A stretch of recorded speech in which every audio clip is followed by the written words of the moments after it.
about anything here, and I'm actually using a relatively old example here from '05, but it starts with, vulnerabilities released, and we release an advisory.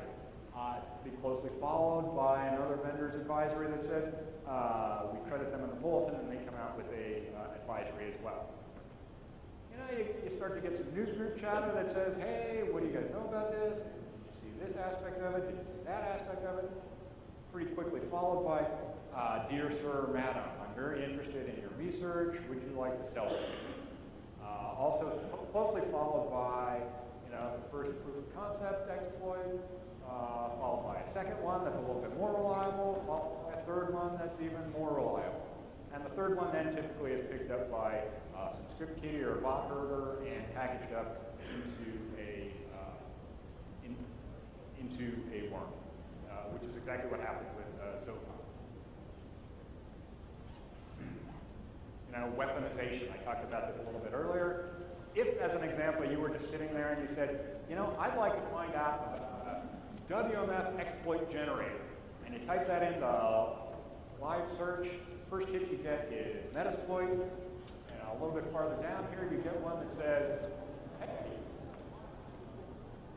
here's a ready to go, and I just love this part because this is what it says. So kiddies, the party has now been started.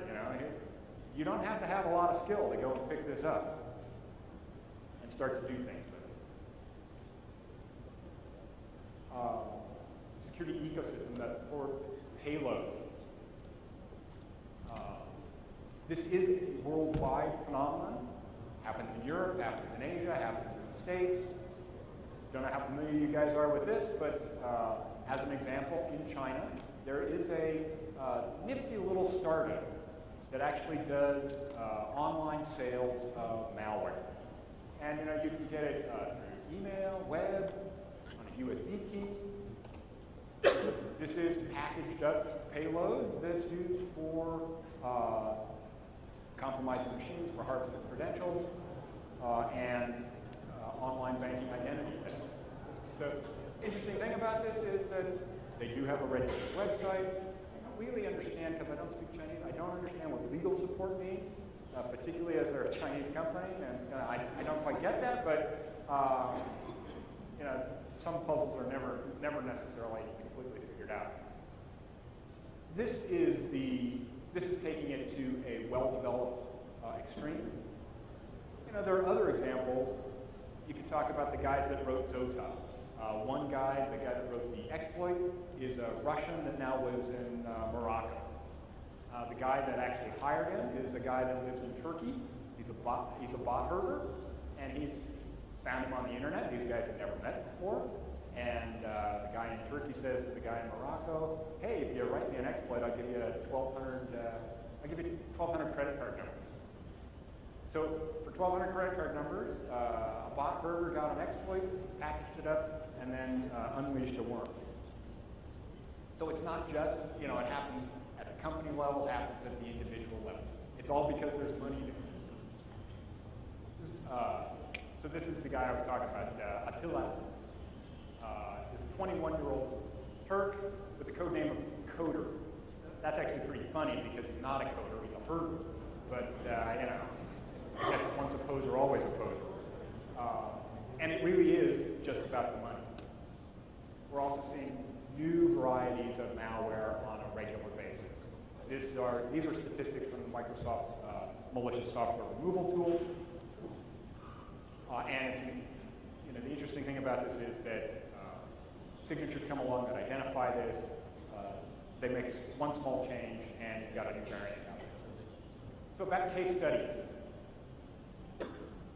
Recently, I have heard people make a little bit of an assertion or a comparison between changes in online attacks and comparisons to normal warfare. So they talk about information warfare and make comparisons to traditional warfare. And they talk about first generation, second generation, third generation, fourth generation. So I'm not sure whether you guys buy this or not. On the face of it, it looks kind of like it might. I'm going to walk through some case studies. Let's revisit this a little bit later, and we'll see what we think. Starts out with vandals is part of this. I talked earlier about website defacements. You know, in the late 90s, you saw a lot of this where it was attacks from one country against another country, whether it was Iraq, China, or Brazil, or the States. A lot of defacements that were politically motivated. I think that the interesting thing here is that the comparison was to the Napoleonic War, where it was simply column warfare. This doesn't take a lot of smarts. It's pretty low-hanging fruit. It doesn't take a lot of sophistication in terms of attack. Okay, and I'm not saying this is gone because if you go to Zone H and you talk to Roberto, you clearly know that there's plenty of website defacements that are still happening. There was also a transition here. Website defacements. I would also put Melissa Bubbleboy and Love Letter in there in that class of attacks that weren't really weaponized. They were a bit more like graffiti than they were like here's an attack. When you transition into Code Red and Ninja, you start to actually see pretty sophisticated payload and exploits taking place. So the era of big worms.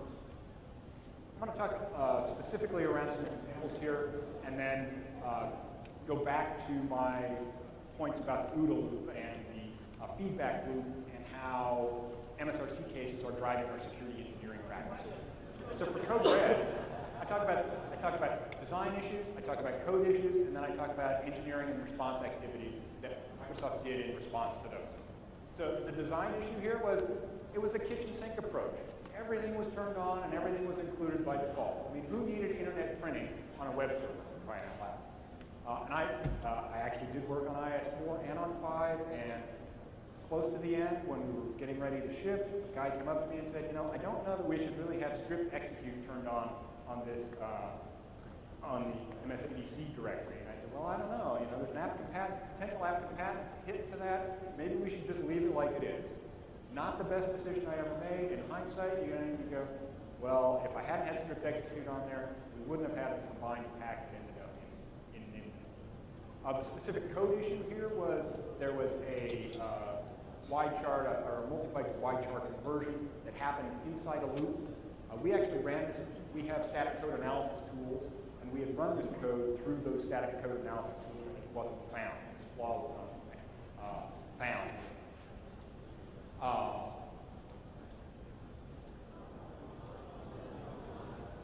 So what did we do in response? Well, we updated our tools, and we wrote a new plugin. We made sure that in the future we would catch coding issues that were contained within loops. We also changed how often we would run those. We also went along and URL scan on the security rollup packages for IIS. Those were a direct result out of this that say, here's how you can actually deploy this as opposed to one patch at a time. Here's how you can get all of them. And here's a tool to actually filter incoming traffic. Secure by design, default, and in deployment was another aspect that came out of this. If you look back to the difference between IS5 and IS6, it's pretty significant. Everything was on in 5 and nothing was on in 6. You have to go in and turn it on specifically. And of course, the strategic technology protection program.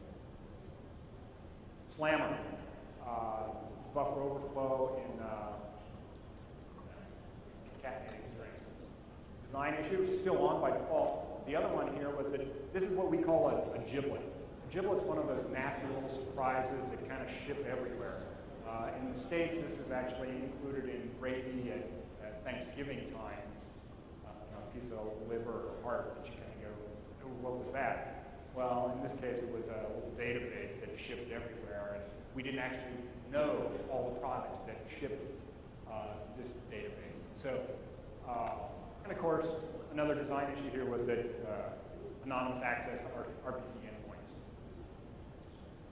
So, engineering and response activities, well, pretty obvious to go implement a giblet tracking system so that you know where all this stuff is actually shipping. This was actually the beginning of the cert process. We said we have to have a process in place that if there's another event like this, we actually know how to respond. Funny enough, SQL Server had just actually, weeks before, released SP3. So their engineering process, their security engineering was already in full gear. Wasn't very widely deployed yet. So Blaster. Again, we're going to talk about design issues, code issues, and changes. Design issues, well, features are still on by default. Honestly, the COM programming model was made for extensibility, not necessarily for security. And again, we have buffer overflow and RPC endpoint. This was, in fact, the impetus for XPSP2. Because the changes that we made in the COM programming model were so significant, because we went from anonymous access to RPC endpoints to authenticated access to RPC. That was a pretty significant change that had a significant application compatibility aspect to it. Auto update and Windows update. With XPSP2, auto update was turned on by default, and Windows update. We also went to a monthly release process at this point, and the firewall was turned on and had rules governing it. So those are all some fairly significant changes there. Image parsers, WMF and ANI. Look at this. It starts as early as 01, 2000, 2001. It really picks up steam in 04 and 05. This was one of those areas where it's a tough lesson that the security community actually helped us learn. Image parsers are areas that are fraught with potential problems, and you should pay close attention to them. Design issues for us is there's lots of formats, and there's lots of complexity here. Code issues are that oftentimes developers will cut and paste code from one place to another. You bring a problem with one along with you. If you're familiar with WMF issue, that was actually a design bug, and it was written in Windows 3.1 timeframe when you didn't have print servers, so if you wanted to cancel a job, you actually sent a command to the print day. Caused it to stop. Response and engineering activities that happen as a result of this. Fuzzing is now a SDL requirement, and it was also the creation of the tools team within SEC. The interesting thing about this is that it's a good partnership between the security experts in SEC and the product experts in product team, where we will provide a fuzzing framework and expertise in attack, and the product teams are then able to provide protocol file format expertise. Another case study here is around /GS, NX, and ASLR. The design issues here, like I talked about earlier, it's the asymmetry between attacker and defender. Another one is the ability to execute data as code, and the homogeneity of the Windows platform. So, like I talked about earlier, it's impossible to find and fix all buffer overflows. You need some other mechanism for doing that.